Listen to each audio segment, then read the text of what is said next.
नहीं, ये तो गलत है, ये मैं नहीं मानता।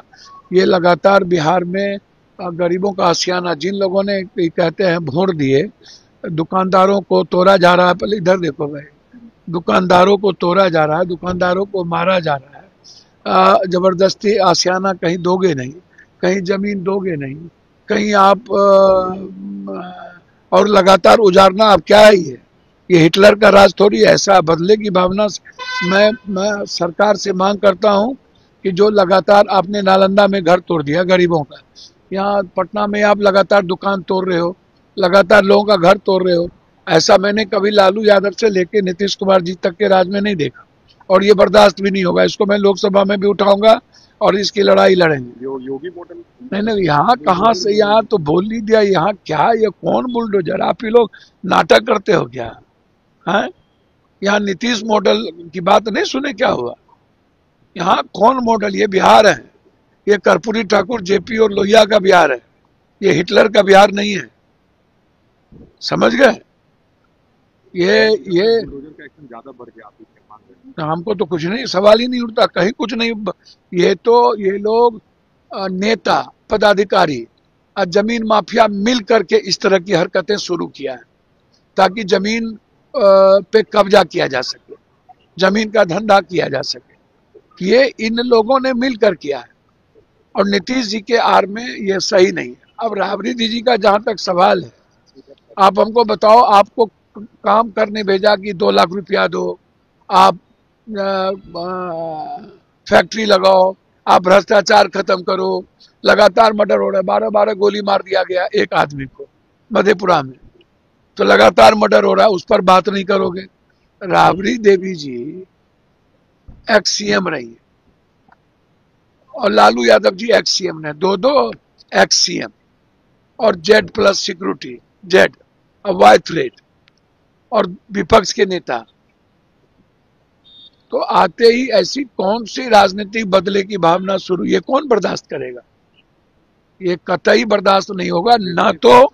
ना तो गरीबों का आशियाना उजरने देंगे, और ना ही राजनीतिक प्रतिद्वंदिता के साथ इनको कोई कार्य करने देंगे। खाली नहीं करेंगे भैया, मैंने आपको कहा ना, कोर्ट जाएंगे, जो जरूरत पड़ेगी करेंगे, लेकिन इस तरीके से पॉलिटिकल भावनाओं से ग्रसित होकर, ये नीतीश जी ने कभी ऐसा नहीं किया। कौन है इसके पीछे, इसको नीतीश जी को देखना चाहिए, और इससे गरीबों में आक्रोश है, और इस तरह की किसी भी कृत्य का हम विरोध करें। सर, संसद में अब जय हिंद और वंदे मातरम नारे पर प्रतिबंध की बात कही जाती है। अच्छा, एक बात बताइए, कोई नारा, सब स्वतंत्र है, अपना अपना नारा सब लगाए। हम जय मानवतावाद का नारा लगाते हैं, इंसानियत का नारा लगाते हैं। जो स्वतंत्रता किसी की नहीं छीननी चाहिए। कोई जय भीम लगाएगा, कोई नमो बुद्धाय लगाएगा। अंबेडकरवादी सोच से ही आप देश का डेवलप कर सकते हैं। लोकतंत्र और संविधान की रक्षा के लिए जो भी कुकर्म करना पड़ेगा वो करेंगे। 1 तारीख से सदन में ये मुद्दा उठेगा, और हम ऐसी किसी भी फालतू बातों पे नहीं जाएंगे कि वो नारा, सबको नारा लगाने की स्वतंत्रता है, और किसी की हाँ, किसी जाति, धर्म, मजहब को ठेस ना पहुंचे। अब ये कौन है, रामभद्रा भद्रा, वो बोल दिया सोनिया गांधी, माप इस तरीके से टिप्पणी, और बोल दिया कि अरे भैया, विश्व गुरु तब ना बनेगा जब एक एक घर पढ़ लेगा। और जब इकोनॉमी हम अफ्रीका से भी नीचे आ गए, 100 रुपया और 150 रुपया वैल्यू है, इस पर बात ही नहीं करेगा वो। हमारी इकोनॉमी पर बात करो ना, कि दुनिया में इकोनॉमी पर सस्टेन कैसे होगा। और एक आदमी बोल दिया आरक्षण खत्म करो, खत्म करिए, सब जात का एक दूसरे जात में शादी ब्याह शुरू करिए।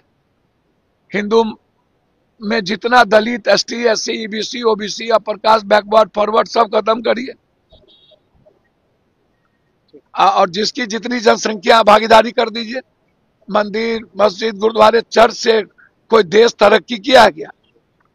देश तरक्की किया इकोनॉमी से, तो इसीलिए वो सब नहीं चलेगा। ये बहुत बड़ा है कि अब राबड़ी देवी जी को जो भी आदेश हो गया है बंगला खाली करने का, ये तो छोटी खबर है, बदले की खबर है ये छोटी खबर है। अच्छा, बड़ी खबर वो होगी जो होने वाली है। नीतीश कुमार जी को आदेश किया जाएगा कि अपना बंगला खाली करो और जेल जाने की तैयारी करो, ये बड़ी खबर होगी। लालू परिवार से कहा जा रहा है कि सम्राट जी बदला ले रहे हैं, कभी आवास खाली करने को, कभी बंगला खाली करने को कहा जा रहा है। सम्राट जी का कोई मसला नहीं है, अमित शाह जी और मोदी जी का सारा मसला होता है, मोहन भागवत जी का मसला होता है। सम्राट चौधरी जी तो वो करेंगे जो उनको बोला जाएगा। अच्छा, अभी उन्हें ये बोला जाएगा, अमित शाह जी फ़ोन करके ये बोले कि नीतीश कुमार जी के सामने साष्टांग करना है तो वो कल कर लेंगे, उसमें क्या। शाह जी की लालू परिवार से क्या दुश्मनी?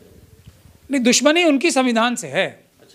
लालू जी एक मजबूत नेता हैं, वो संविधान बचाने के लिए लड़ाई लड़ सकते हैं, उन्हें इमरजेंसी में लड़ाई लड़ने का एक्सपीरियंस है। सर, वो मजबूत नेता है तो मजबूत चोर भी तो साबित हो गए ना।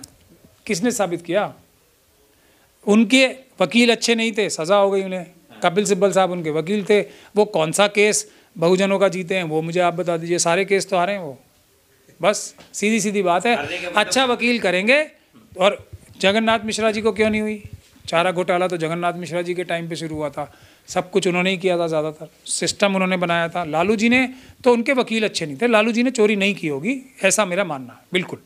तो ये जो सम्राट जी कह रहे हैं हम छोड़ेंगे नहीं किसी भी सूरत में, वो इससे ताल्लुक़ नहीं रखती बात के किसी ने कोई करप्शन किया, किसी ने कोई अपराध किया नहीं किया, वो छोड़ेंगे नहीं, क्योंकि वो अपराध करके लोगों को तंग करेंगे। जैसे कि आरएसएस और बीजेपी के लोग जो हैं, अपराध तो देखिए, भ्रष्टाचार तो सभी पार्टी के लोगों ने किया, इसमें कोई शक नहीं है।